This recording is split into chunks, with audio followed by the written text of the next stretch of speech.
Good morning, everybody. This is Meteorologist Jack here, back with another weather forecast. And in today's video, we are going to be looking at the 2019-2020 winter preliminary forecasts. And what we're going to be looking at today is clearly, as you see, the National Weather Service watches and warnings. But we're going to be taking a look at the above average or below average precipitation and temperature amounts for what we're going to be seeing this winter. This is going to be the first one. I'm going to be doing another one in fall, so make sure to stay tuned for that. That'll be way more detailed than this one. This is just kind of a freebie that hopefully you guys enjoy watching. But anyway, if you haven't already, make sure to hit the subscribe button. I am back from vacation, so I am going to be posting a lot more often now, just like the usual. But anyway, without further ado, let's get right on into the video. So starting off with the National Weather Service, this is the watches and warnings that are in effect right now. There is clearly not too much going on right now at all. There are a few flash flood watches and warnings in effect for areas of New Mexico and central Utah, but other than that, there's really not too much going on. There are some red flag warnings in some mountainous regions of the Pacific Northwest, but otherwise, there's nothing going on, nothing too severe. We're not really looking at too much severe weather. It's just kind of a cool down for much of the U.S., and we're not really going to be seeing too much precipitation either. So it's going to be a very good week, but next week we're definitely going to be getting into more. So here we go. This is kind of what a few models are showing, or what the El Nino or El Nino could be bringing for this winter. This is not really how I'm going, but I just want to bring it up in case some of you guys feel this way as far as this winter season goes. What I have out and what I'm forecasting is going to be for the earlier months of winter. I am not going to really be going into 2020. It's way too far out, and I find that it's just going to be extremely not correct at all. So that's why I'm going to wait till fall to make my more kind of realistic one. But this is just kind of what I feel or predict could be happening. But here we go. This is just showing that there could be some warmer air for much of the southwestern portion of Canada, as well as the northern portion of the United States, the northern tier, the Rockies, the Pacific Northwest. Could all be seeing that. But there could be some drier conditions in the Ozarks, Tennessee Valley, and Ohio Valley, as you kind of see over here.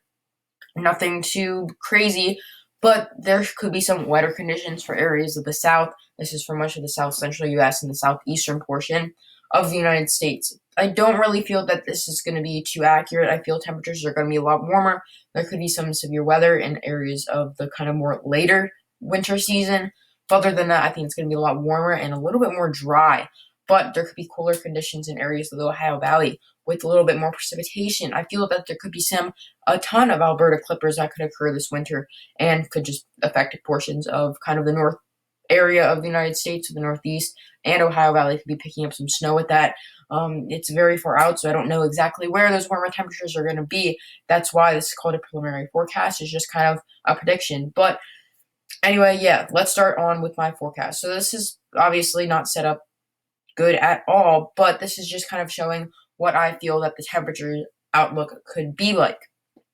So, like you can kind of see, I've been pointing out that there could be some cooler conditions, definitely for areas of the northern area of the United States. There could be some more polar vortexes coming down, probably not as bad as what we saw last year, but some very cool conditions could be pushing down into areas of the northern U.S., and with that, it can kind of be drier conditions as well, but a lot of moisture coming from Canada. It all just depends on what's going to set up with Canada, but I feel that there could be that kind of upper level jet stream that just keeps on pushing down and going around all the way around the Northeast. But out of the question is the nor'easters. I'm not 100% sure. No one really is at this point.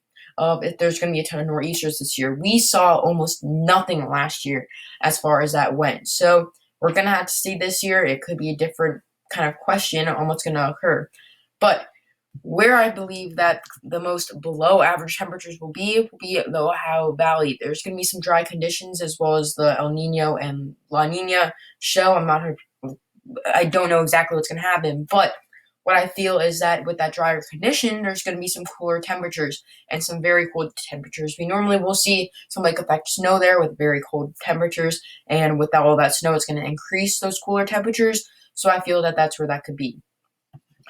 Also, all the way up into the north central portion of the U.S. near the Dakotas, I also feel will be pretty cool just because of kind of where that placement is. We always will be seeing snow up there, and altogether, it's just kind of the cooler area of the U.S., and I feel that that is what's going to keep on happening this year.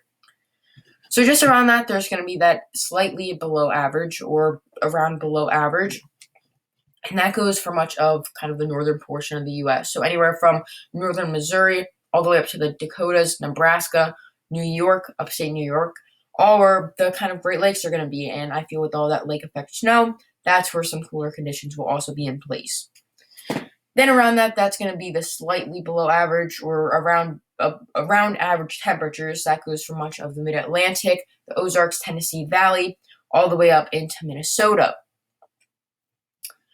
So now going on to the above average temperatures, where I feel that they'll be most above average will be much along the southern coast. I just think that with Mexico, kind of around that border and the Gulf of Mexico, I don't think that there will be any kind of areas of cool weather to get down there. Normally we don't see much cooler temperatures down there, but I just think that anywhere from all the way up to California, all the way down to Florida, could be seeing some temperatures anywhere from about above average or way above average.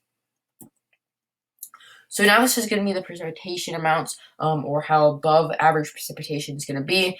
And I think that, or I forecasted that with the northwestern United States or the Pacific Northwest could be picking up pretty much above average precipitation. We do see a ton of storms come along the west coast, which normally is what forms into our winter storms for much of the kind of winter. I think there's going to be a decent, or I keep saying I think, there should be a decent amount of these storms that do come off the coast, and that's what's going to up all of that above average precipitation. And with the Rockies and stuff, I don't think that there's going to be too many winter storms forming there. Normally, that's where we do see our early season winter storms, and I don't think that that's what we're going to be seeing as much this year. But with those Alberta clippers that I think could occur, I feel that there's going to be a ton of above average precipitation. Sorry, that was from last year. Above average precipitation for areas of the Ohio Valley, the Great Lakes, and Northeast and Mid-Atlantic. So with the warmer temperatures in place, I don't think that we're going to be seeing too much severe weather or rain for areas of the southern coast, for Texas all the way up to Arizona, Utah, southeastern California, till later in the winter season. Therefore, I put a below average temperature or a below average prediction for much of the southern area of the United States. Florida, I think, will mainly be seeing most of their storms in September, where we normally will see them there. And once we get into winter, there will still be some of those thunderstorms and showers, but it'll be mainly dry.